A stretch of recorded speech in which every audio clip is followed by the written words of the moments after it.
produzidas no nosso mundo. Mas como a gente está aqui numa oficina relacionada ao audiovisual, eu tentei pular algumas etapas do nosso projeto para apresentar um tema específico que vai conversar. Está dando eco, tem algum problema?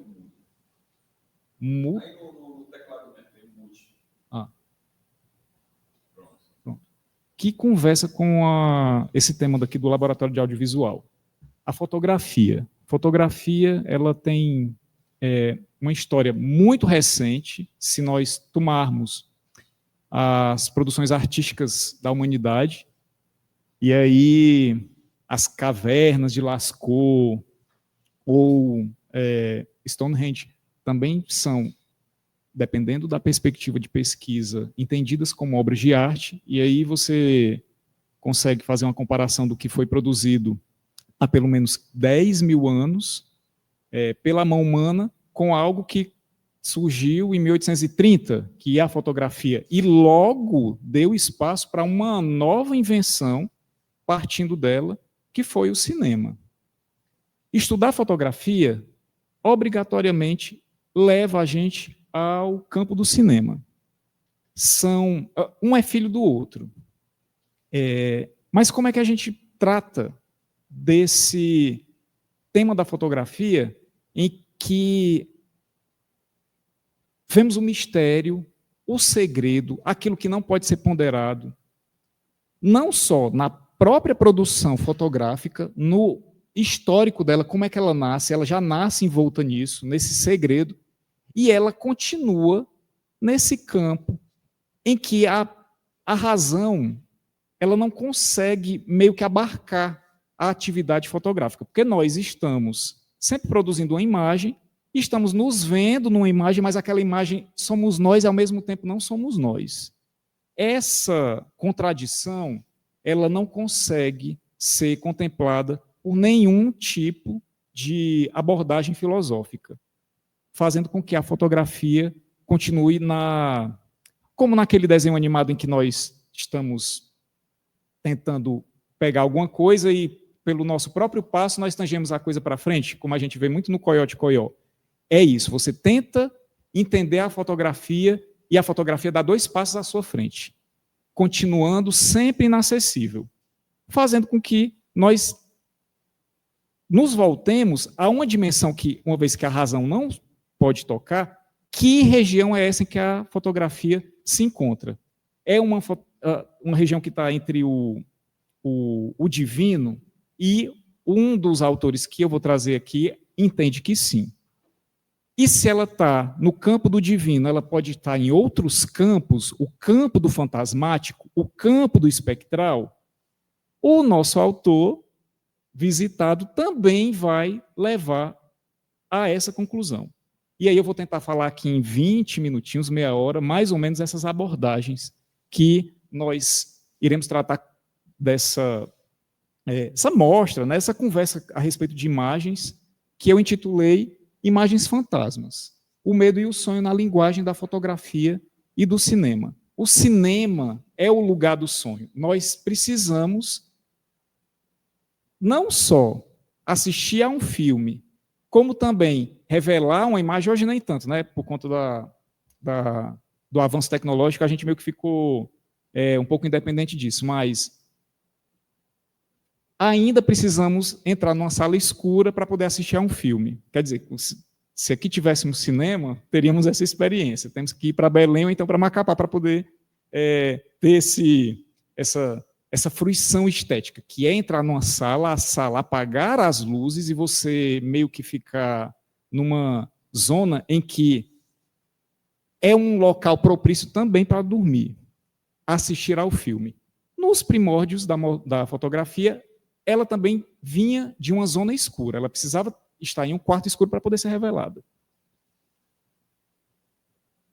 Nós teremos 2 abordagens teóricas aqui. Uma delas é a do nosso amigo Walter Benjamin, que verteu esse texto, que é o que a gente sempre tende a visitar quando vamos falar sobre cinema ou fotografia, a pequena história da fotografia e o texto que até hoje se debruçam sobre ele com um título quilométrico.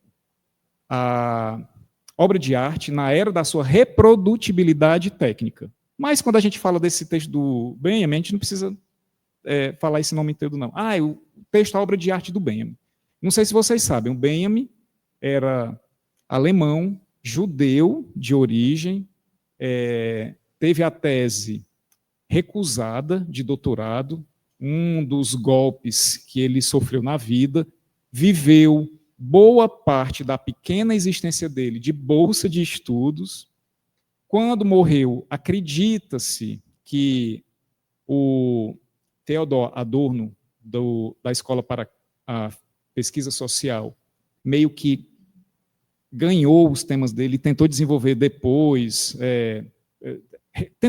fez uma recuperação, meio maldosa.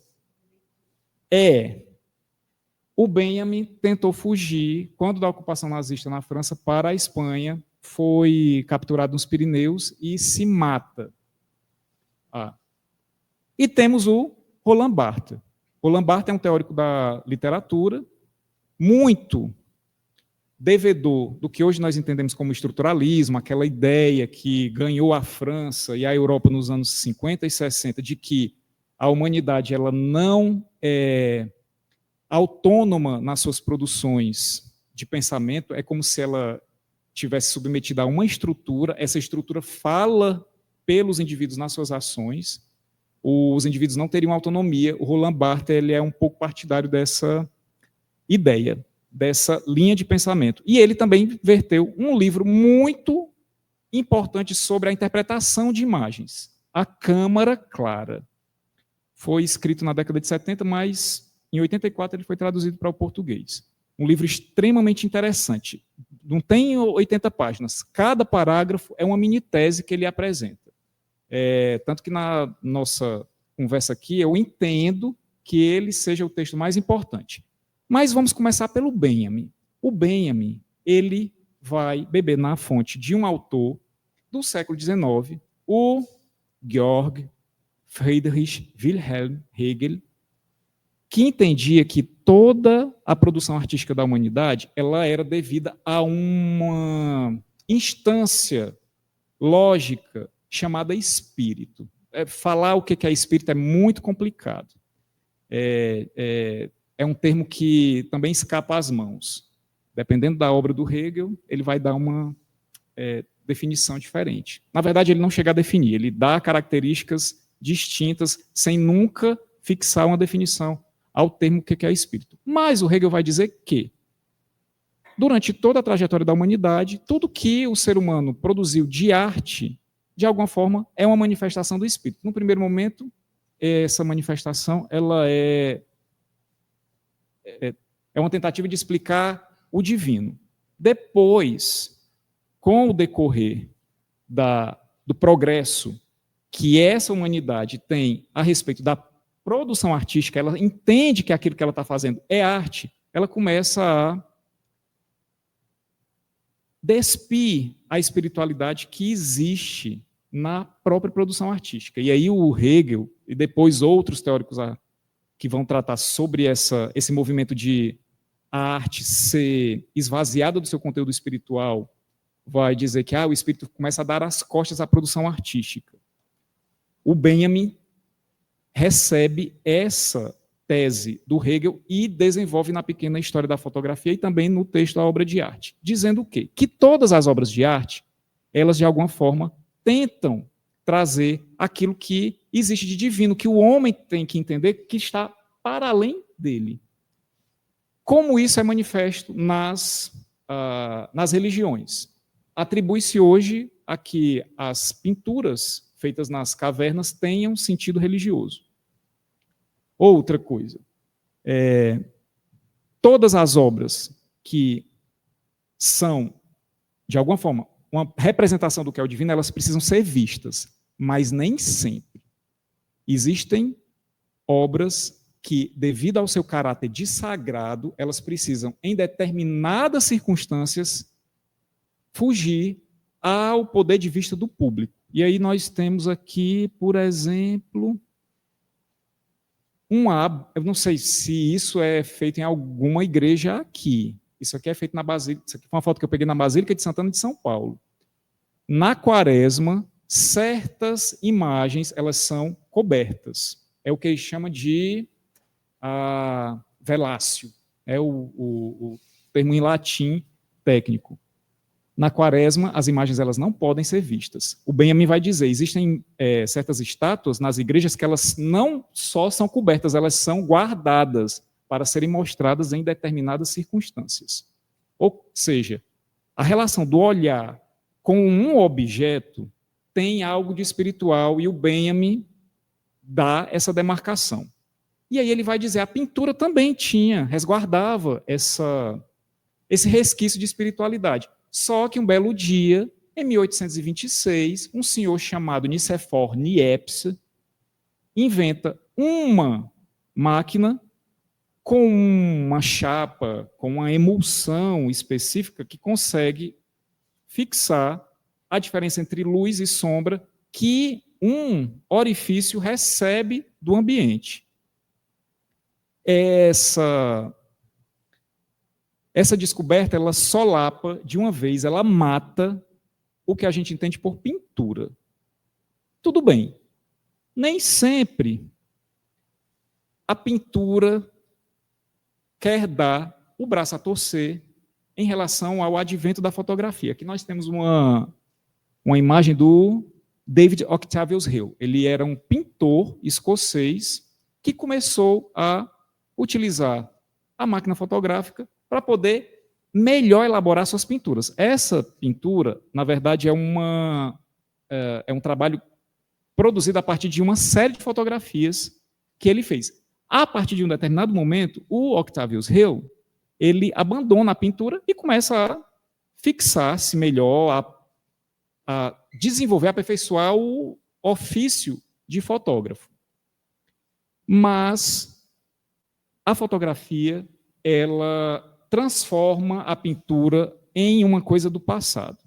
O Hegel, e aí o Benjamin, com muita sensibilidade, diz: nós ainda tínhamos uma superfície em que o espiritual poderia ser visto em sua forma mais plena.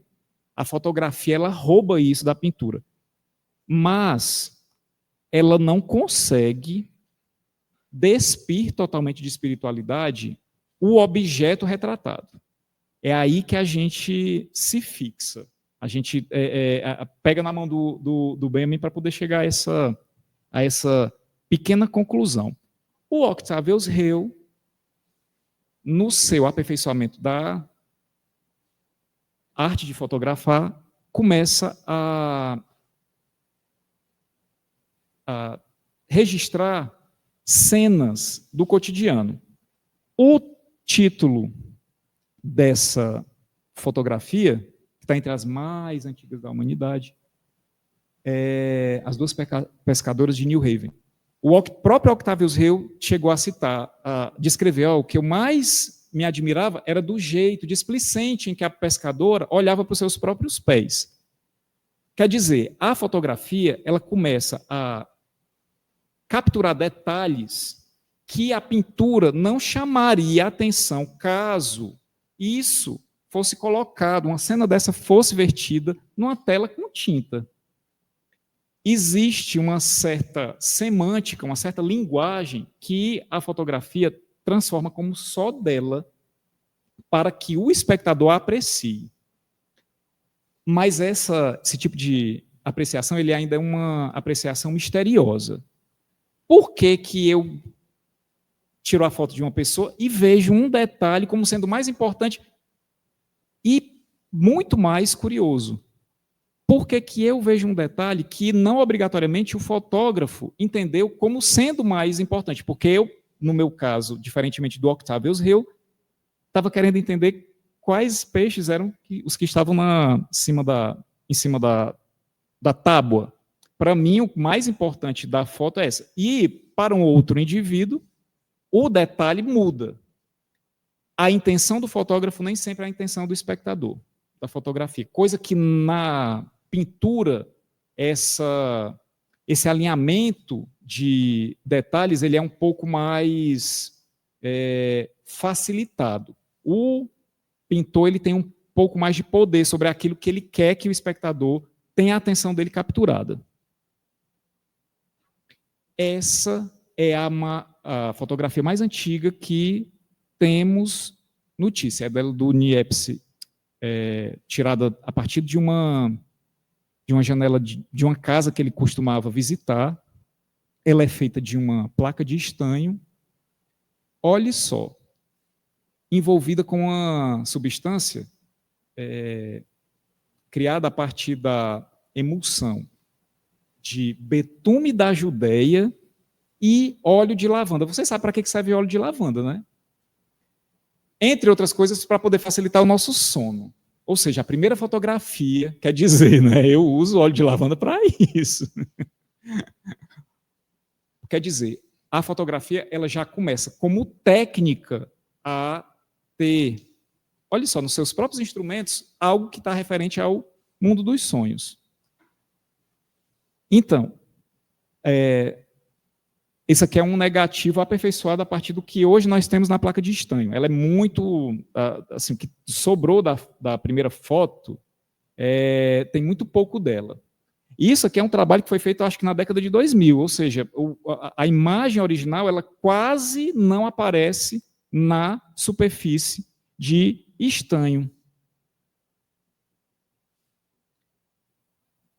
O Daguerre é um outro fotógrafo, que o Benjamin vai chamar de retratista. Para o Benjamin, os retratistas eles são bons mitólogos, eles conseguem construir bons e duradouros mitos. O Daguerre ele também começou a tentar aperfeiçoar a prática da fotografia a partir dos avanços que o Niepce tinha feito. Detalhe, a fotografia, a máquina fotográfica, criada por Niepce, foi comprada pelo Estado francês e depois tornada... Os componentes deles foram tornados públicos para que qualquer pessoa que tivesse interesse pudesse aperfeiçoar o aparelho. Quer dizer, o ato de fotografar se transforma numa política de Estado na França, ainda no século XIX, século da criação, da invenção da fotografia. O Daguerre, ele tenta aperfeiçoar essa máquina do Niepce. Por quê? Porque a máquina, tal como o Niepce tinha concebido, exigia que a placa fosse exposta durante muito tempo à luz. Ela passava, por exemplo, 8 horas para poder fixar uma imagem em preto e branco na sua superfície. O Daguerre tenta diminuir esse tempo de exposição. E aí ele coloca objetos que não se movem para poder serem melhor fixados na superfície em que vai ser despejado, né, a emulsão de, às vezes é nitrato de prata, às vezes é outro tipo de substância, também à base de prata, para que a imagem fique um pouco mais nítida. Ou seja, as imagens de seres em movimento, elas são repelidas nos primeiros momentos em que a fotografia está sendo aperfeiçoada. O ser humano, ele não é bem-vindo no aperfeiçoamento da técnica fotográfica. A gente vê aqui uma outra imagem feita pelo Daguerre, em que isso aqui era uma rua extremamente movimentada em Paris. Como o tempo de exposição exigido era um pouco maior, todos os indivíduos, tudo que tivesse em movimento, não foi fixado na fotografia, a não ser duas pessoas que estão conversando aqui, ó. E elas devem ter conversado durante muito tempo, porque elas conseguiram ficar registradas na fotografia. Ou seja, a fotografia, em seus primórdios, ela não tem uma certa... ela não é amigável ao elemento humano. O Benjamin vai dizer, é isso que existe de mais cruel na fotografia. Outros artistas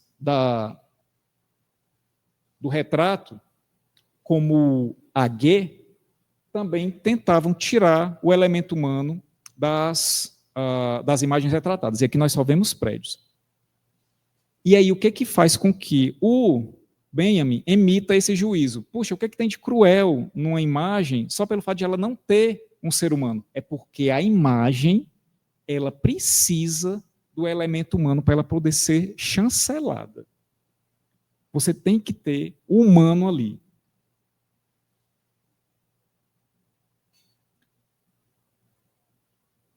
E o além do humano também. O Dautendey era um poeta.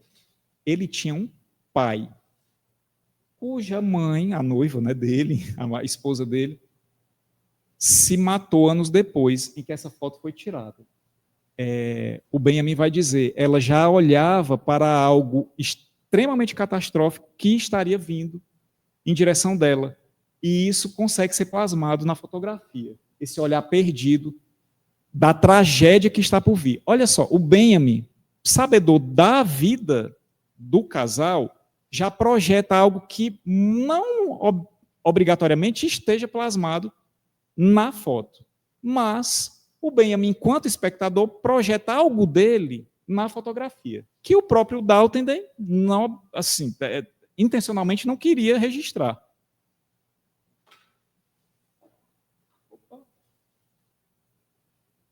E aí o Benjamin vai levar a uma conclusão que o nosso amigo Barthes explorará a exaustão.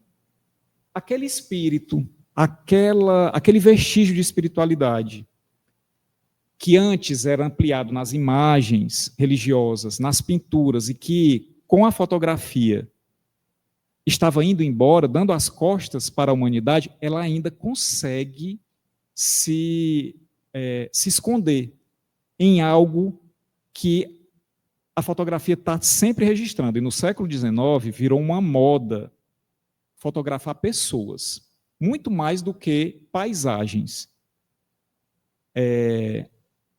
Por que que o rosto humano, ele, segundo Benjamin, consegue preservar algo que seria um vestígio de espiritualidade?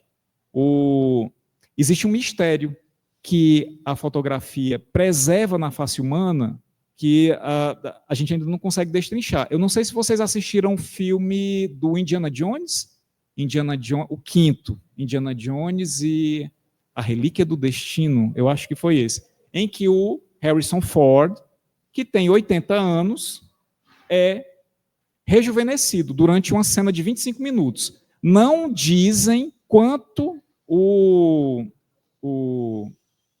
Podem entrar. E venham a todos assistir aqui agora. Tá?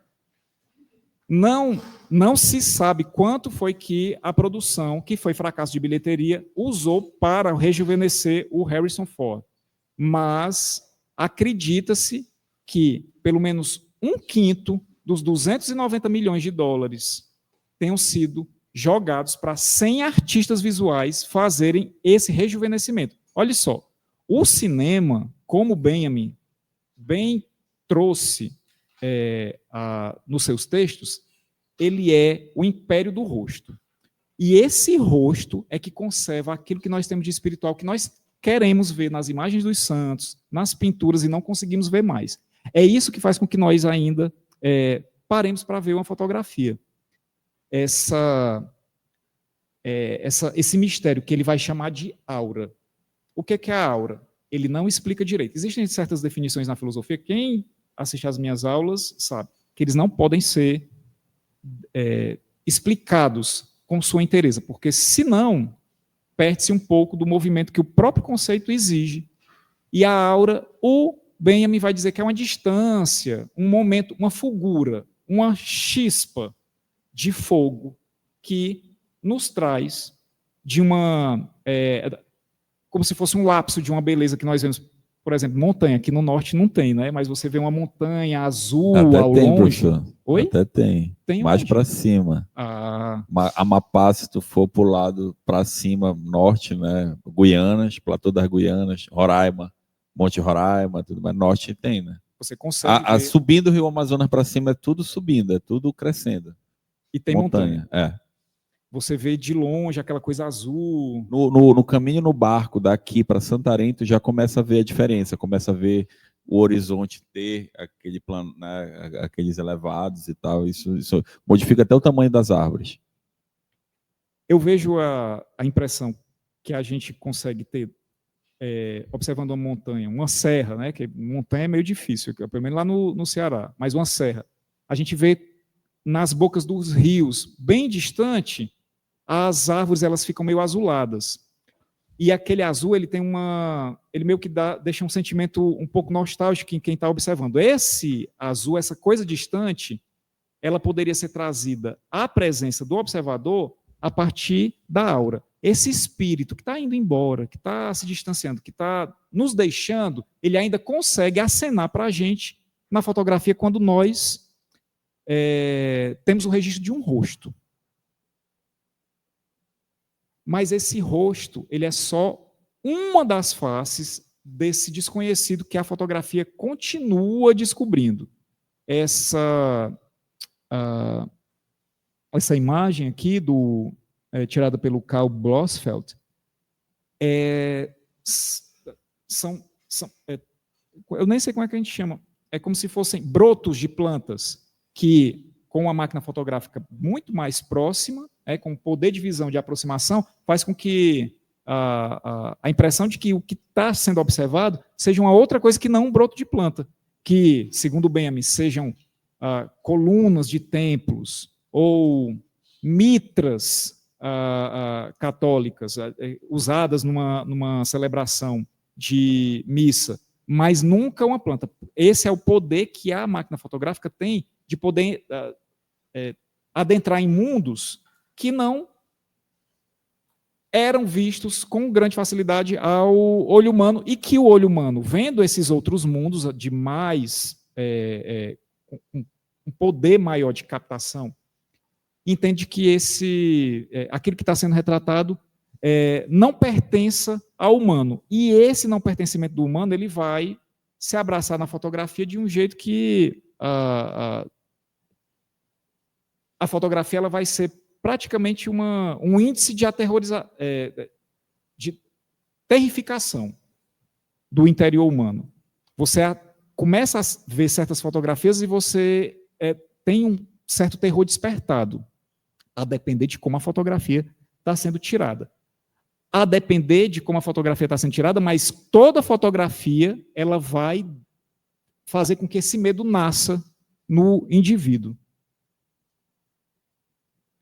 Uma das decorrências da fotografia para promover esse medo está no movimento surrealista. Não vou entrar aqui no mérito, é uma menção que o Benjamin faz, o jogo de luz e sombra.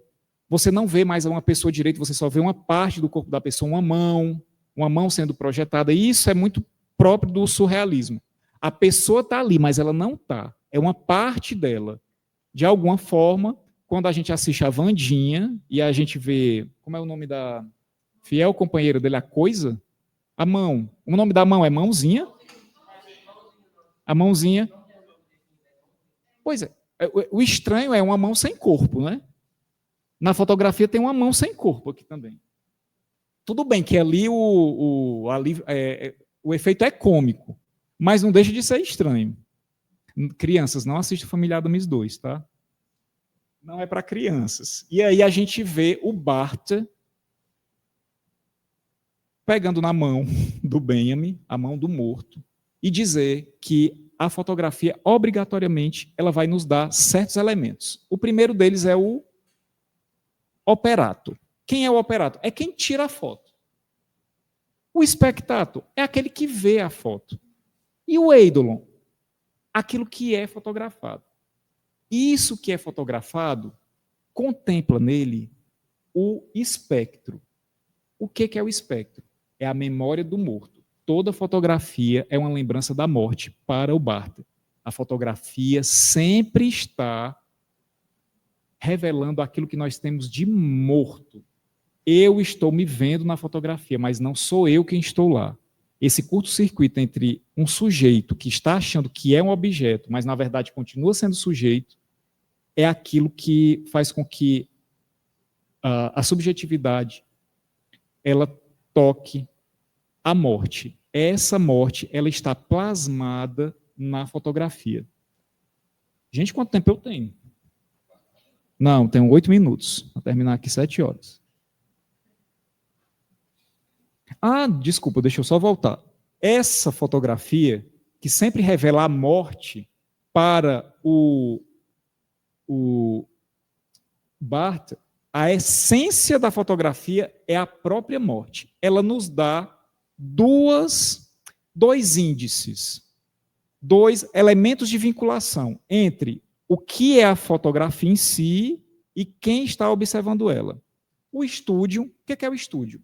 Para o Barth vai ser uma vastidão, uma junção de elementos que faz com que a minha atenção se prenda àquela fotografia. É aquela fotografia do acidente de carro. Você vai passando no jornal, você vê lá o carro virado. Mas é um carro entre outros. Você vai sempre ver fotografias de carros colididos, de acidentes em vias públicas. Mas essa mesma foto ela pode lhe dar um punctum. O que é o punctum? É algo que lhe fere, algo que machuca o seu olhar. E esse machucar, essa ferida é uma ferida de morte. O que é o punctum? O punctum é você ver aquela foto em que há um acidente de carro, ou sei lá, um político dando um pronunciamento, ou o prefeito inaugurando uma obra, e você vê um detalhe na fotografia que diz muito respeito a você mesmo. Você conhece a pessoa que está sendo acidentada, ou você sabe assim, nossa, essa obra ela está sendo inaugurada numa rua que eu conheço. Isso é que é o punctum. E o punctum, ele revela que você, no momento que você está vendo uma coisa que lhe é familiar, você consegue participar da sua própria limitação de vida.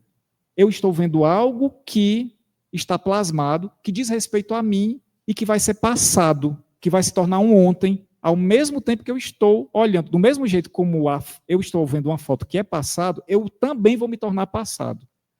Nesse elemento que me vincula à fotografia. E olha aí o costume. Barth vai fazer certas descrições, certas análises de algumas fotografias que ele considera familiares. Por exemplo, o Coen Wessing, que é um fotógrafo, acho que ele ainda é vivo, holandês, ele cobriu a Revolução da Nicarágua, que aconteceu em 78 até 90. Ele ficou só 2 anos lá, 78 e 79. Praticamente todas as fotografias dele, nesse período, tem o nome Nicarágua. Essa fotografia, o Barth vai dizer, existem vários elementos aqui que podem ser punctums, ou puncta, né, que está no plural. A freira, o soldado com a arma, a pichação aqui, viva o governo, em espanhol.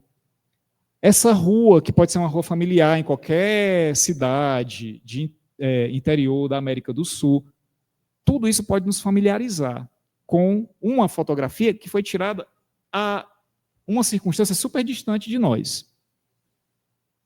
Mas o Barth sempre está lembrando do recadinho do Benjamin. A fotografia, ela está sempre acenando algo que é espiritual, que não nos diz mais respeito. Há uma região que nós iremos, a região da não existência. Iremos algum dia para essa região. Essa região está nos acenando, nos dando um oi pela fotografia. A fotografia, segundo o Barth, ela nos acena com detalhes muito bobos. Essa foto do Lewis Hine, o título é péssimo, gente, mas esse é o título da fotografia. Crianças com deficiência intelectual em uma instituição. Tirada na década de 20 nos Estados Unidos. O que chama a atenção para o Barth? A gola da camisa estilo Napoleão, da criança, e um dedinho ferido que a menina tem, tá, com uma bandagem. Para ele, isso é que é o punctum. É o que chama a atenção dele e que lembra dele, olha, você um dia vai morrer. Aqui o dedinho da menina ferido. O Barth vai fazer a leitura dessa outra fotografia do James Van Der Zee, de que o principal da foto é a senhora que está sentada, mas o que chama a atenção dele... gente, outro detalhe, eu não modifiquei em nada as fotografias, do jeito como elas estão, eu não escureci, não clareei, deixei elas assim com a visualização difícil do modo como elas estão, no original. Não dá para ver, mas o Barthes viu o calçado dessa senhora que está na sombra. Ela tinha uma fivelinha que lembrava uma tia dele. Esse é o punctum da fotografia. Você teve uma tia, ela morreu, você vai morrer como ela vai morrer um dia. Você vai morrer como ela já morreu um dia. E ela precisou de calçados. Você também precisa de calçados. Você não pode andar com o pé no chão porque você também tem limitações. É isso que faz com que a fotografia nos lembre da morte. Não dá, continua não dando para ver a fivelinha do sapato dela. Porque essa senhora está usando praticamente uma bota, a senhora do detalhe à frente, né? Do plano da frente. O Barthes vai lembrar que a morte ela é celebrada não na fotografia, ela é celebrada no teatro. E a fotografia consegue fazer esse vínculo entre morte e teatro, a ponto de uma cena ser construída. Isso aqui não foi construído intencionalmente. O Cohen-Wessing estava com a máquina fotográfica no pescoço e andando pela Nicarágua. Onde ele imaginava que seria uma boa foto, ele fotografava. Essas duas irmãs, elas descobrem, nesse momento em que ele bate a foto, que o pai delas tinha sido morto na guerra. Isso aqui é teatro? Para o Barthes, é teatro. Existe uma encenação. A morte está sendo celebrada aqui, na fotografia. Porque esse momento em que a morte foi avisada para as duas moças, elas responderam com o próprio corpo essa morte que elas ouviram. E esse momento foi plasmado para sempre numa superfície fotográfica. Eu não vou falar do Alexander Payne, não. E aí nós temos um passo além que a fotografia dá no século XX, que é a tentativa de registrar aquilo que ela tenta esconder, seja no rosto humano, seja nos puncta que o Barthes tenta mapear. Gente, isso aqui, na Inglaterra, essas fotografias da década de 40, elas são leiloadas a preços exorbitantes. Autores desconhecidos, fotógrafos que não tinham nome nenhum. Isso aqui é vendido assim aos milhares de libras. Essa é uma foto super conhecida da Helen Duncan, que era uma médium famosa em Londres no início do século. E ela está aqui encenando que no momento em que ela está se comunicando com os mortos, está sendo materializada uma substância espiritual que a gente chama de ectoplasma, saindo do nariz dela. Depois se descobriu que não tinha nada saindo do nariz, que ela colocara fraldinha de bebê, sabe, aquele paninho bem... Mas assim, uma necessidade que ela queria que a fotografia tivesse, quando na fotografia ela já tem isso, independentemente do recurso que ela está sendo utilizado para fotografar. Se ela ficasse sentada com essa posição de que está recebendo alguma força espiritual, sem dizer que tinha um ectoplasma e que esse ectoplasma, na verdade, é um pano de fralda, essa foto ela conservaria esse elemento espiritual brutal de igual maneira.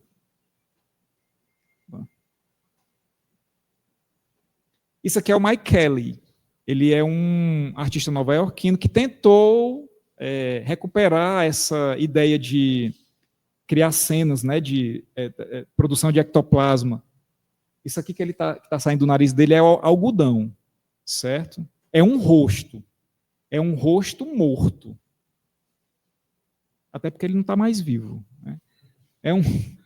É um rosto morto. E já era morto naquela época. No momento que ele tirou a foto já estava mostrando para ele que ele era um indivíduo morto. E, por fim, como é que isso chega no cinema? De várias formas. Pelo cinema surrealista, temos aqui o exemplo da Maya Deren. A Maya Deren ela foi uma pesquisadora de coreografia e ela fazia filmes silenciosos, como é que a gente chama, produções mudas, a partir de imagens de sonho, e ela recupera tudo isso que a fotografia tem de indizível, de misterioso, na sequência de imagens, em movimento. A Maya Deren ela era muito querida por diretores de clipes nos anos 80. Madonna já pegou um monte de cenas da Maya Deren e colocou nos clipes dela, ou seja, de certa forma, o surrealismo ele não é abandonado nos anos 50, ele é sempre recuperado na mídia. Sempre tem umas trends no TikTok de pessoas que fazem aqueles tipo creepypasta. Vocês já viram isso? Eu gosto de assistir, não gosto de assistir à noite, né? Eu estou falando uma coisa que todo mundo sabe o que é, né? Você fazer registros de espíritos, ou portas que bateram, ou coisas que têm olhos brilhantes, enfim. E existe todo um movimento na internet de troca desse tipo de imagens. Não é internet, não é deep web, não. É coisa, sabe? É comunidade de Reddit, de TikTok. E, de certa forma, o cinema surrealista está aí. Eu queria só passar 2 minutinhos do vídeo e a gente termina aqui a nossa... Na verdade, eu queria uma conversa, terminou virando um monólogo, né? Como é que eu faço o vídeo aqui? Não dá, né? Deixa eu botar aqui. Não? Opa. Vai lá apresentar. Apresentar. Compartilhar a tela. Direciona para a janela do vídeo. Ok. Direciona para a janela do vídeo. Certo.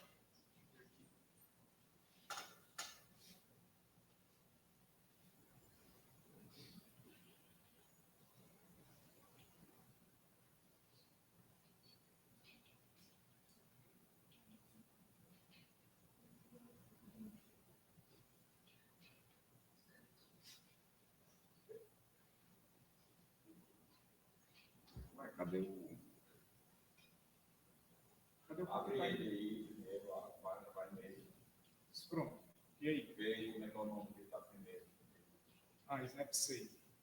É esse aí, vai, volta lá.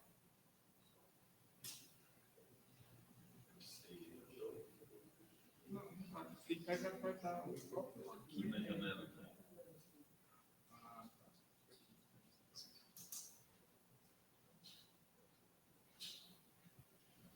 Aí, quer pegar o sistema, não tem problema não. Você fala, quer configuração, não vai ter.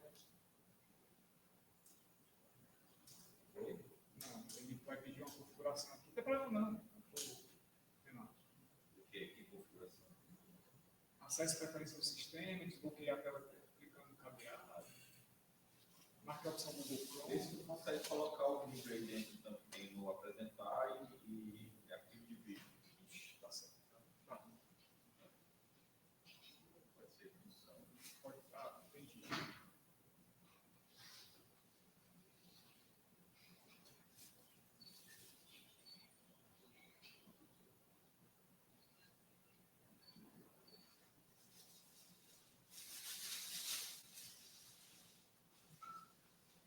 Enfim, mas nesse momento aqui, gente, enquanto o professor acha que o arquivo de vídeo que ele quer compartilhar, se alguém tiver algum tipo de dúvida ou quiser fazer alguma pergunta, fazer alguma colocação, a gente pode aproveitar esse momento.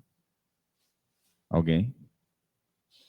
Cri, cri, cri, cri, cri, cri, cri. O professor Denilton. Aproveitar para... Se tiver vídeo, tem. Se não tem, não tem. Não tem problema, não. Então, muito obrigado, Renato, professor Rodrigo. Eu acho muito interessante essas discussões que o professor Rodrigo traz, né? Em vários debates, não só nesse evento, porque traz outros olhares que são olhares que nós não temos no cotidiano exatamente por não ter a formação e o conhecimento né, que o professor possui e acaba nos formando um pouquinho mais.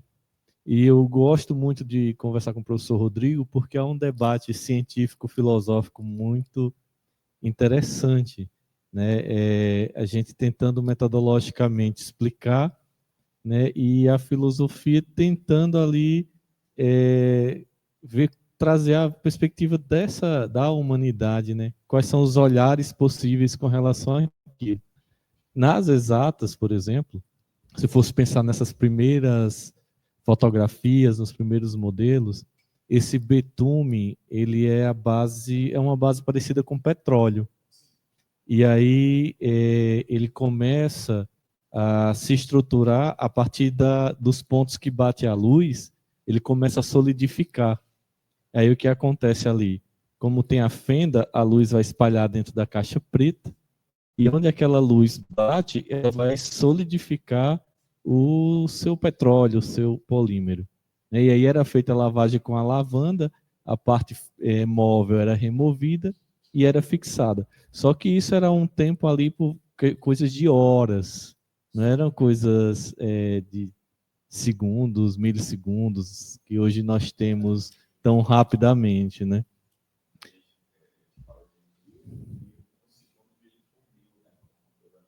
Pois é. Aí depois vem a prata, que acelerou o processo, o iodeto de prata, que também é fotossensível. Então, onde a luz bate, ele começa a solidificar a prata, a mudar o estado de oxidação do metal, e o que não solidificou é removido daquele gel, né? E hoje essa resposta é muito rápida. Porém, o que eu penso é uma discussão que a gente teve sobre outros assuntos, mas eu não sei se cabe, aí eu gostaria de trazer. Sempre cabe. Como é discutida essa questão de que a imagem que é retratada na placa metálica, ela é oriunda da luz, especificamente, da interação com a luz, né? E aí, como era essa questão vista como não material, não científico, mas sim espiritual, será que aquilo que era fixado na placa era realmente a realidade ou era algo captado do invisível, talvez? O Barth vai dizer, obrigado, professor Adenilton, pela pergunta. O Barth vai dizer que a fotografia ela é um fenômeno químico, ela não é um fenômeno físico. A câmera obscura, que é a primeira forma de tentar registrar uma imagem tal como ela se encontra, naquilo que nós chamamos de o real, né? Mas acho que o real ele é algo que ele carece de conceituação. Algo que nós conseguimos visualizar em um momento único. Como é que ele se fixa? Ele se fixa pela química. Eu não vou entrar aqui em questão, por conta da idade da plateia, sobre o que é a química da fotografia. Outros autores eles tratam isso. A química como uma maneira de mudar a consciência, de mudar a subjetividade. O Barth ele faz um aceno de que a fotografia, uma vez que ela tem a raiz dela na química, ela pode ser uma atividade de mudança da sua consciência a partir de uma substância. Agora sim, tem a luz, não é? A luz não é química, e aí você está trazendo outro elemento que o Barth não considerou. E aí já é um tema que poderia ser explorado, nem análise estética de fotografia.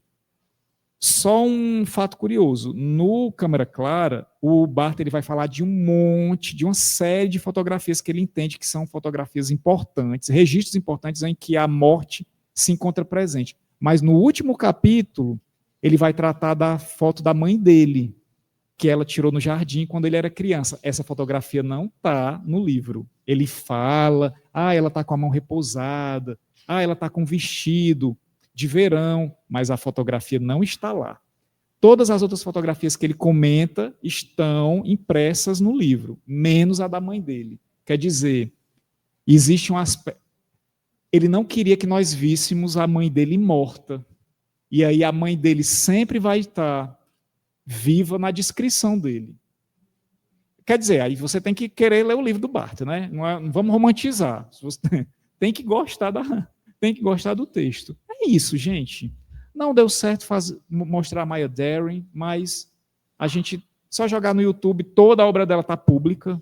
E a Maya Deren, olha só, ela estudava coreografia porque ela foi para Cuba pesquisar no doutorado dela as manifestações voodoo, como as danças elas eram, como o corpo era utilizado como ferramenta de conexão com o mundo espiritual. E ela leva isso para os vídeos. E, claro, a indústria do videoclipe dos anos 80 absorve todas aquelas ideias da Maya Deren, porque vocês têm que saber que videoclipe é o quê? É dança, música e cinema. E aí ela vai ser utilizada, assim, eu acho que ela vai ser dessacralizada, né? Mas isso aí é uma outra discussão. Eu acho que ela não é mantida com respeito pela indústria musical. E hoje a gente não tem mais indústria de videoclipe, que foi super, super importante durante uma certa época. Nós temos outra coisa. O videoclipe ele morre com o reality show. Que a MTV começa a transmitir realities. A MTV mesmo começa, tipo, realmente, o clipe passou a não ser o principal, né? Era o programa de auditório, era o programa, o reality, né, mesmo. E hoje a gente tem o crossover do clipe com o reality show, que é o quê? As redes sociais. Você grava o seu próprio clipe na sua própria vivência, no seu cotidiano.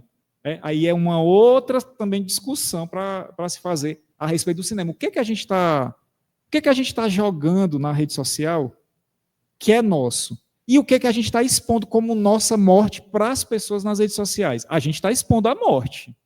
Nós estamos nos expondo enquanto seres mortos, se nós estabelecermos como correta essa teoria do Barthes e do Benjamin no público. Olha, no início da fotografia, acreditava-se que ela roubava a alma da pessoa. A máquina, a gente tinha que ficar tanto tempo para que a superfície plasmasse a imagem que a gente começava a pensar, peraí, esse olho está me tirando alguma coisa. Existe uma lenda nas redes sociais que você não pode colocar foto de criança. Vocês já viram essa história? Não? Que não coloquem fotos de bebês nas redes sociais. Elas podem indiretamente receber mal olhado das pessoas, tá bom? Pelo sim ou pelo não, a dica está dada, né? Pelo sim ou pelo não, eu vou pegar na mão do Benjamin e do Barthes. É isso. Legal. Gente, eu acho que é isso. Obrigado, tá? Obrigado, professor Rodrigo. Eu imagino que essa discussão colocou bastante ideias assim na cabeça de todo mundo. E essa discussão é infinita, né, professor? Porque a gente pode esticar isso daqui até anos, assim, e não acaba o assunto, né? Porque a imagem, né, ela não é um elemento narrativo comum, né? Então, assim, tem toda uma subjetividade junto, tem todo uma leitura, né, que se pode ser feita, que não está muito explícita no direto dela e que, pensando ou não, vai estar lá, né? Como, por exemplo, esse aspecto fantasmagórico que o professor trouxe, né?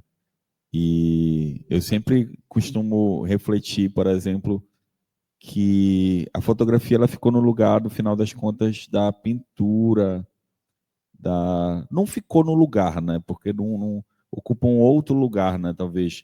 Mas, assim, se colocou no lugar no seguinte sentido, de a pintura era algo que só quem tinha acesso era quem tinha muito dinheiro, né? Mas muito mesmo, né? Então, isso leva a gente a refletir, né? Nessa época, em imagem, né? Só era firmado, né? Fixado a elite, né? E aí hoje, agora todo mundo pode fixar sua imagem por aí, né?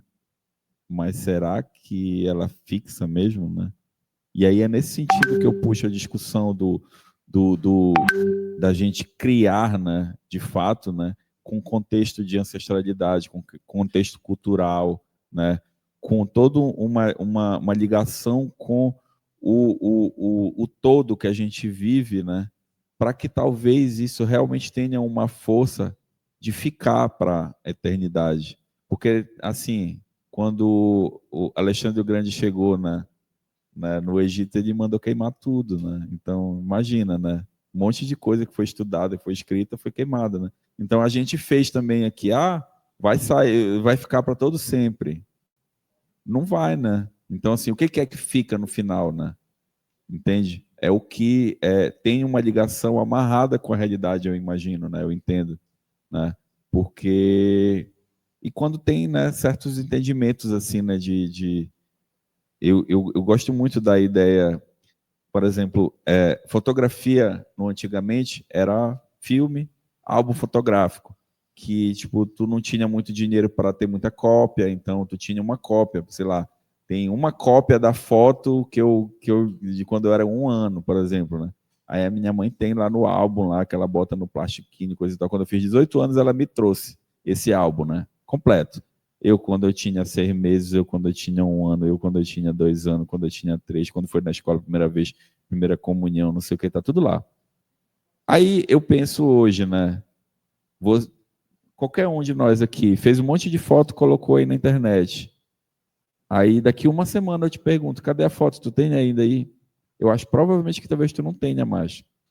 Então, assim, a gente está se preocupando tanto em colocar as coisas na rede social para todo mundo ver agora, e tu não fique só isso para a história, porque nem tu fica com o arquivo depois, né?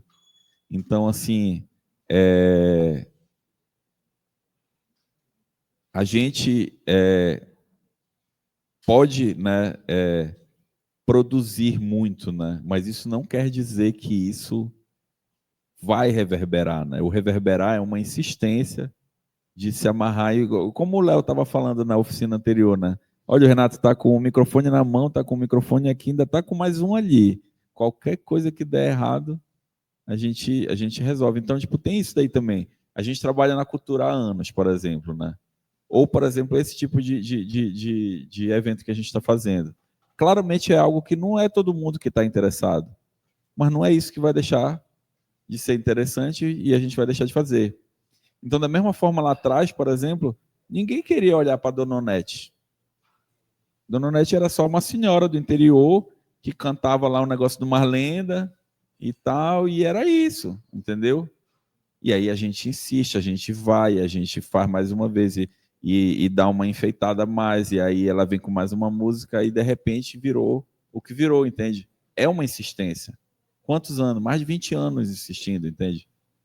Então, a gente, no final das contas, contar a história, né, na narrativa do hoje, né, faz parte a gente refletir sobre o antes, refletir sobre toda essa teoria, porque isso dá material para a nossa cabeça para que a gente entenda como agir aqui no mundo real, né?